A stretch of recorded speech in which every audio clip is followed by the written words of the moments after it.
We advise if the opinions and views of the hosts and guests do not reflect those of the station.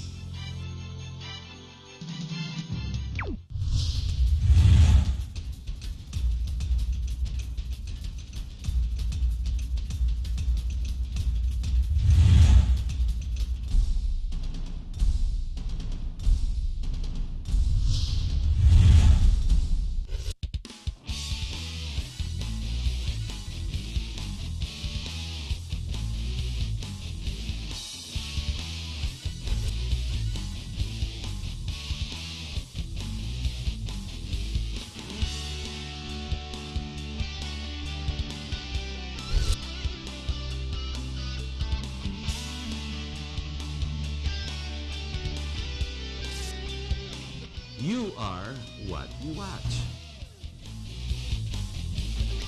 Hello, my name's Harton Watko. Welcome to our program. The topic for this show is, shouldn't the law prevail? Well, obviously the answer is yes. Now, the problem is, are we following the law strictly to the letter? Ladies and gentlemen, we have what we call a constitution. We have what we call a democracy, and we rightfully go around saying we abide by the rule of law. But do we really? There are a lot of issues, if you've been reading the major dailies, watching regular TV, network TV, the major TV networks, as well as even broadcast radio. Ang nangyayari po, ang dami nagre-reklamo. Hindi naman kasi lahat gusto magrevolusyon o galit sa gobyerno. Hindi naman po. Pero nangyayari, maraming kritisismo. Ang kritisismo, all of this emanates because there is a voice that needs to speak out, and this is the voice of the people. It's called public opinion. Public opinion, however, mind you, most especially media, because this show is part of the media platform. It's called TV. We create a public perception. We create what we think you are thinking, and we create what we say is what people think, which is not necessarily the truth. However, there are certain issues that can escape what we call the template or the standard way of creating perceptions, or called PR. It's been said many times, for example, that this administration is very good in propagating what they want other people to think, meaning their PR. The machinery is excellent, and they get their message across, and they convey their message. Now, the strength of conveying this message, the strongest being TV, because it's audio and video, and print is straight readership.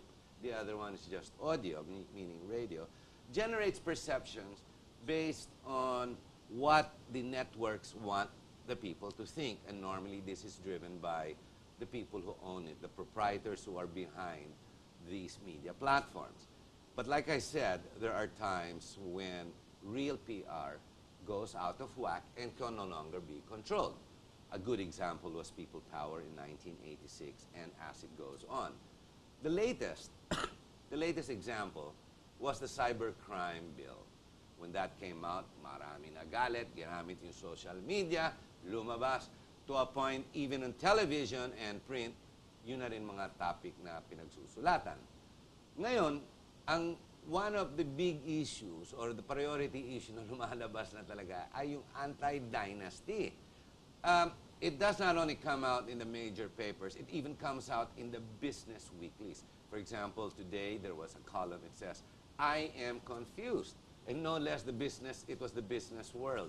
Yan, bihira yan na nagpo-politiko. But one of the opinions in the editorials was in this fashion, basically talking about anti-dynasty, the composition of the administration and the other administration ticket called UNA, saying that, hey, dynasties is all wrong, and why are these people together when to begin with, they are foes, they're not allies. Magkalaban mga yan, pero nagsasama-sama.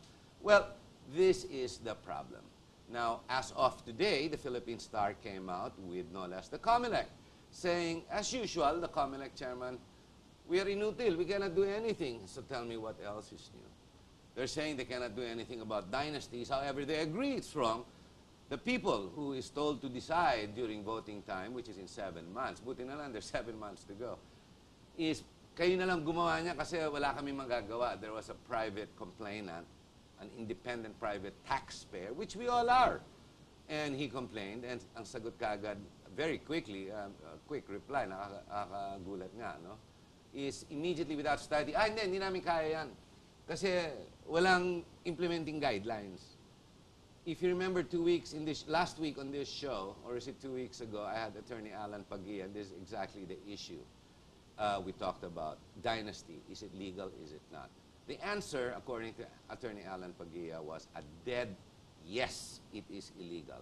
Paano naman yung regulating rules and guidelines to be left to Congress? Well, he pointed out it's called policy. And the definition is quite clear. The spirit, the definition, the understanding, the comprehension of that law is in the Constitution.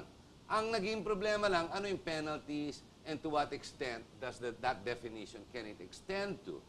Now, according to him, it's a violation on behalf of the people sitting in legislation.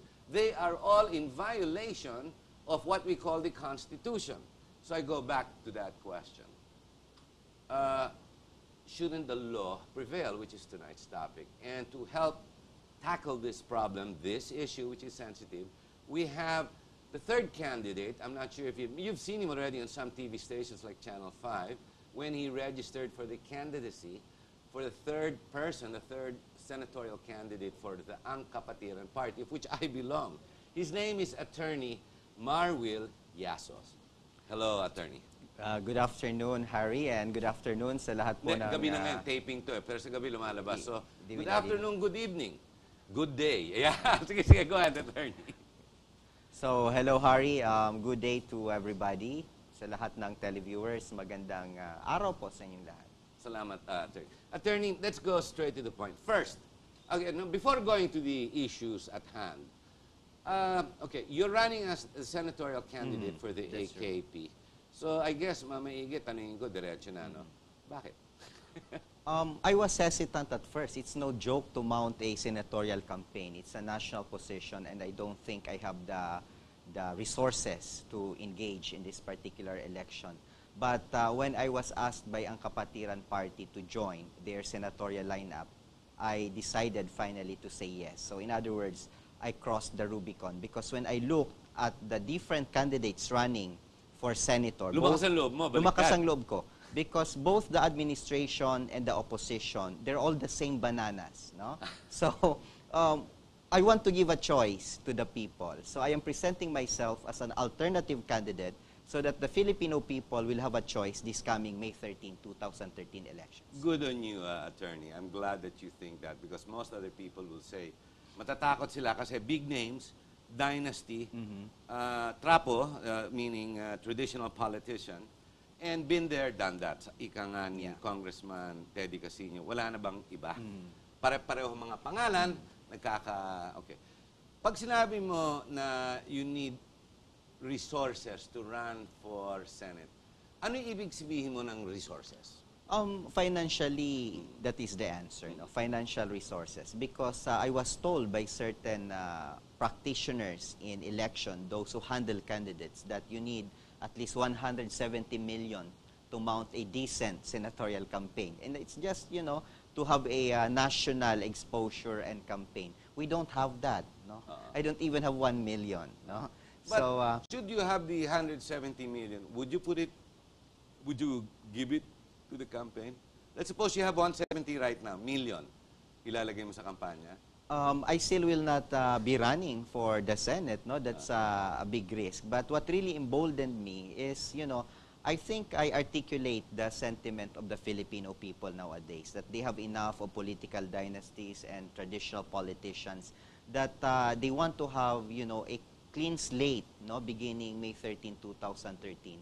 At nakikita natin sa mga editorial, sa mga dyaryo, na talagang binabatikos. Hanggang Channel 2, hanggang Channel 2, hanggang Channel 2 mainstream That's TV. True. Lumalabas tuwing umaga, binabatikos na nila. Oo, ang naisip ko lang dyan, batikos tayo ng batikos doon sa mga political dynasties, and yet, ibinuboto naman natin. So, paano natin mababago ang sistema kung tayo mismo ay nakikilahok sa ganong klase na bulok na sistema? Kaya, sabi ko, para yung mga tao may rason na iwasan na yung political dynasty at ibasura nila sa susunod na halalan, bigyan kaya natin ng alternatibong kandidato na hindi gagamit ng mga pamamaraan ng mga traditional politicians na gumagamit ng PR, gumagamit ng limpak-limpak na salapi para lamang sa kampanya.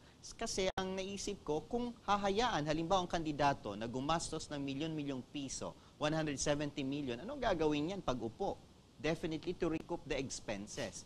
And so, that's the pork barrel system once again that will foot the bill for these politicians once they are elected in the Senate. So, hindi magbabago ang sistema ng ating pamahalaan. Kagaya nga ng nasabi ko kanina, they're all the same bananas. I was in fact tempted to say, they're all the same rotten bananas.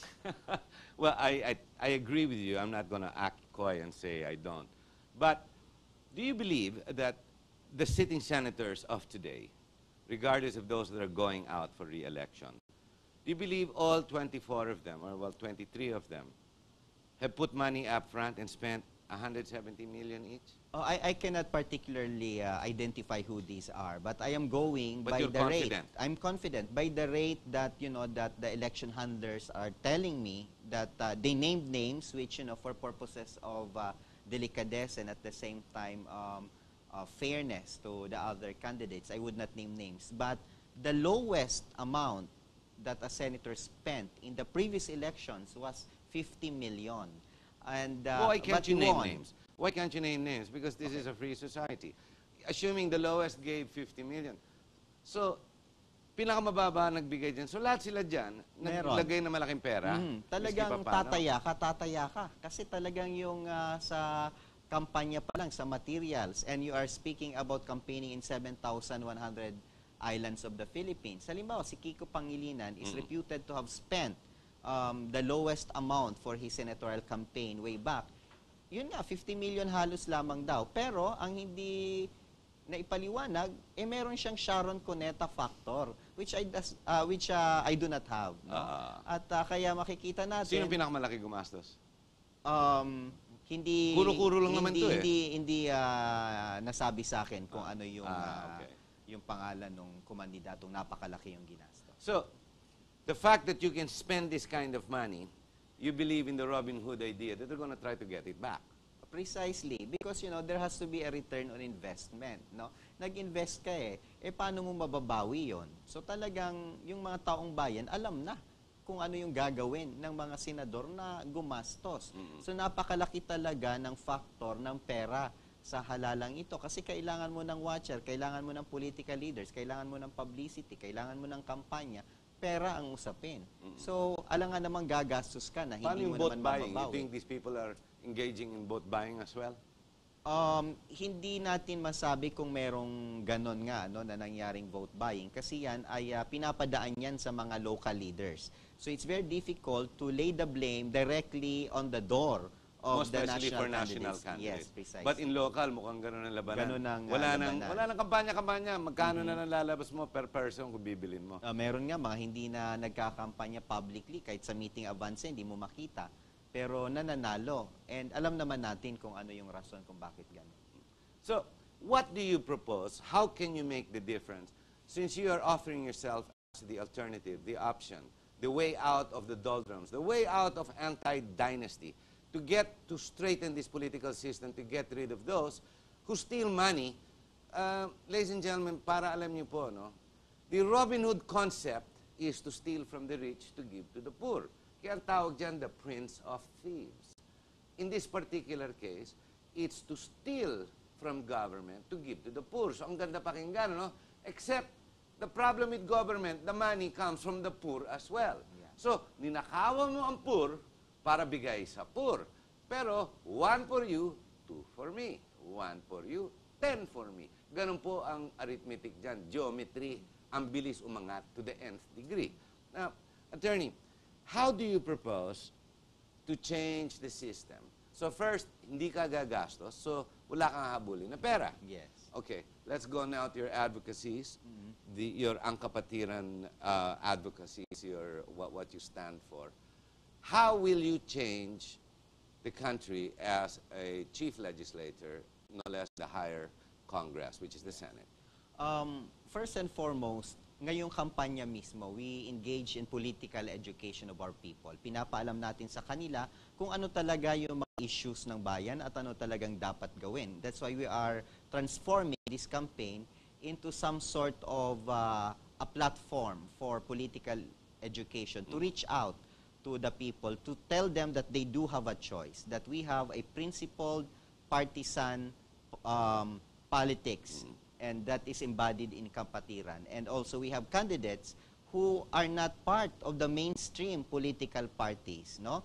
Who have the platform and the principles to stand for that they will advocate when they get elected to the Senate. Second, when we become senators of the land, when we get into the Senate of the Philippines, principally, the first thing that I would do is to sponsor a bill and fight for it vigorously. Which is? Which is regarding the rejection of political dynasty. That there has to be a clear-cut definition of political dynasty, so there will be no excuse for a sitting mayor who is ending his term to let his wife run in his stead, or his son, or his daughter, for that matter. So dapat klaro ang ibig sabihin ng political dynasty at hanggang ilang extent ba, hanggang saan ba, by Which consanguinity degree? or affinity, which degree para matawag na political dynasty kung ikaw ay hahalili sa pwesto. O ilan kayo sa pamahalaan na parehas ang apelyido o pinagmulan sa pamilya. So dapat klaro yon. At yung penalty, no?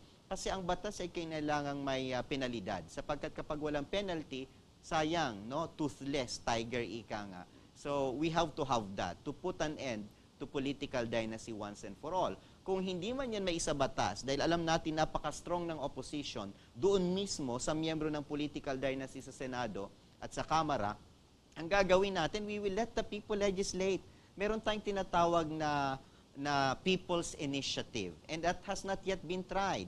So yung taong bayan na mismo... 12% of the voting population. The population and 3% How do you go per about district. that, attorney? Kasi nabasa ko na yun kay Norman Cabrera sa SecGen ng KP. Yun ang strategy. But how?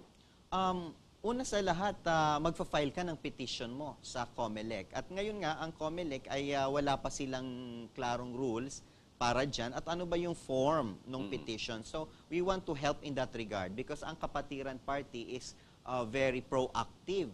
Nagbibigay tayo ng solusyon. At magagather ng signatures sa bawat distrito at sa buong bansa. At kung hindi ako nagkakamali, if my figures are correct, you need, as you said, 12% total and at least 3% per district na mga registered voters. And the COMELEC will have to verify kung yung mga pumirma talaga ay talagang mga registered voters, no? At kapag na-certify na ganon, then there will be a referendum, no? Asking the people whether or not they are approving this people's initiative on against political dynasties. At kapag nanalo majority vote, yan ay batas na. At na-bypass na natin yung Kongreso na talagang hindi natin inaasahan na gagalaw ang mapwit nila sapagkat sila mismo na nakaupo doon ay galing sa political dynasties. That's going to be a long process. I think the hardest part is going to be the 3% per district. Yes. And, it's harder than the national count of just getting the gargantuan numbers. Yes, at ang ano dyan, kasi syempre lalabanan yan ng mga district congressmen na member ng political dynasty. But the beauty there is you are bringing the issue to the people. No? Sa kanila naman ang gagaling itong kanilang opinion, itong kanilang mga sinasabi na ano ba naman, sila na rin lang naman ang nakaupo. Eh bakit hindi natin idala sa kanila at sila na mismo ang magkusa na pumirma? You know, this is part of the political process. This is part of political education. This thing could never be successful kung hindi natin uumpisahan. There has to be a start somewhere, no? And the time to start is now because time is running out on this country. I agree with you. The problem, however, is you have close to 70% of all sitting government leaders, all with mandates, are already belonging to political families and dynasty. So how do we get rid of 70% of those who are currently leaders? Ang bigat atan, no less than the president is, do you know the succession line? Tinignan ko eh. The president comes from the Aquino Cojanco family, which Yes. goes back 50 years. You've got the Binay family, and with him, he's got the whole of Makati. His wife, his children are all in sitting positions. Mayor, congressman, ngayon, isa pa gusto senador. Senador. Oo. Then you have Enrile, who has been around the last 60 years, Yes. his political resilience is astonishing. You know, it's one for the books. But now with his son coming in with the exact same name for the Senate again. So you're going to have father and son. So Yes. dynasty na naman. Then you've got the Speaker of the House. You've got Belmonte. His daughter is also Vice Mayor in Quezon City. So they qualify. Immediately, apat na yan down. So wala na tayong gobyerno. Ang matitira niyan, Supreme Court. Diba? The fifth in line would be the Supreme Court Chief Justice. Isn't that interesting that should the initiative come into play or you strengthen the issues? First and foremost, we can start this election by rejecting those candidates who come from political dynasties so that the Filipino people will send a strong message that they had enough of them. Imagine, ang tagal-tagal na nila, ganito pa rin ang buhay nating mga Pilipino. Diba, so, ibig sabihin, hindi successful. Hindi People maganda. power na tayo, di ba? Nag-people power na tayo. Pero Balik nilagay na naman natin sa si Cory. dati. Cory is also a dynasty. Precisely. Kaya wala tayong aasahan kapag ganyan. So yung mga voters mismo, once na-educate natin sila, sila na mismo pagdating ng halalan, ay dapat na ibasura yung mga kaanib o miyembro ng political dynasties. Kagaya ng nasabi mo, Hari, kanina, ang pinakamataas na leader ng ating bansa ay mga galing sa political dynasty. Yung Pangulo ng Pilipinas. Lahat. All the way down. Lahat. So talagang anong aasahan natin sa kanila? So dito natin ipapakita ngayon ng taong bayan mismo nagkakaisa na sabihin na natin na tama na, sobra na, palitan na. No? Kagaya ng slogan ng EDSA Narinig People ko na Power yan. Revolution. We're going to have to take a short break, Attorney.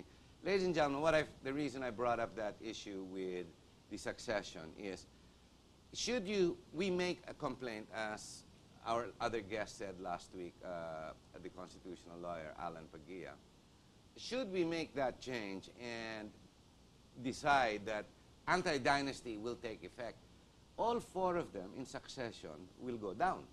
And the one leader next that will come into succession, which is the fifth, is the Supreme Court Chief Justice. And interestingly enough, she, which is now in the gender, female gender, becomes the sitting acting president till the next election. And yet, she is the benefactor and the very body that will decide if it is legal or not. Isn't that interesting? Biro mo, in the final analysis, the final arbiter will become the Supreme Court. And the final arbiter that will balance the nays and the whatever inside the Supreme Court, since it's a collegiate body, will eventually be the CJ. And this being the case, she would be the benefactor. I mean, don't you find that interesting? Now, if only that would really happen, then maybe we would have what we call a real political change without what we call violence. But yet, there are many historians who say the reason we are the way we are is because we have not learned the hard lessons of the virtues of discipline, nationalism, patriotism, and all these words, simply because we've never had a civil war. Then again, can we still go forward and look for that civil war should we require it? Because after all, the big countries of the world had to go through this experience. America, Japan, Europe, etc. And yet tayo sa Pilipinas, hindi. Ang Pilipino, hindi niya babarilin ang pinsan niyang Pilipino. We saw this in people power in EDSA 1. But the question is, how do we bring about these disciplines that we require before we can progress? Because what's currently happening is, well, we become the laggard of Asia. Although right now there are movements without a doubt. But is it fast enough? Is it progressive enough? Is it enough to reduce poverty, to bring up the numbers to what they are due in life? We'll answer these questions as we come back, as we get into the personal life this time of our guest, Attorney Marbuel Llamas, and to find out what it is that can make him the right option, the solution towards a better Senate. We'll be right back.